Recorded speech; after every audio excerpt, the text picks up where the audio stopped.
বরগুনা সদর উপজেলার ১ নং বদরখালী ইউনিয়নের বাওয়ালকর এলাকায় বন বিভাগের অধীনস্থ সংরক্ষিত বনাঞ্চল দখল করে মাছ শিকার করছেন একদল অসাধু ব্যক্তিরা।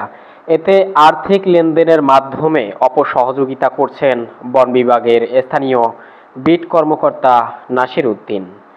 জানা যায়, সংরক্ষিত বনাঞ্চলের মধ্যে বিভিন্ন স্থানে একাধিক খালের ওপর বাঁধ নির্মাণ ও বনের মধ্যে কয়েক একর জমি নিয়ে মাছের ঘের তৈরি করেছে মাছ শিকারীরা।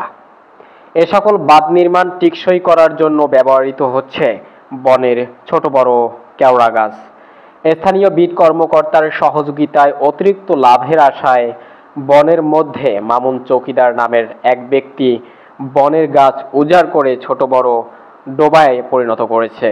অবৈধভাবে এ সকল মাছ শিকারের জন্য বছরের শুরুতে ২০,০০০ টাকা করে দেওয়া হয় বিট অফিসার নাসিরকে। আর টাকা না দিলে অভিযান পরিচালনা করে অবৈধ জালসহ মাছ শিকারীদের বিরুদ্ধে ব্যবস্থা নেন নাসির উদ্দিন। বিট অফিসার মোহাম্মদ নাসির উদ্দিনকে একাধিকবার কল করেও তাকে ফোনে পাওয়া যায়নি। তবে সহকারী বন সংরক্ষণ ভারপ্রাপ্ত কর্মকর্তা মোহাম্মদ আখতারুজ্জামান বলেন, বিট অফিসার নাসিরের এমন কর্মকাণ্ডের ব্যাপারে আমি কিছুই জানি না। আপনাদের কাছেই শুনলাম, আমি খোঁজ খবর নিয়ে ব্যবস্থা নিব। বিশ্বস্ত কয়েকটি সূত্র নিশ্চিত করে বিট অফিসার নাসিরের অপকর্মকাণ্ডের মদতদাতা জেলা বন কর্মকর্তা নিজেই।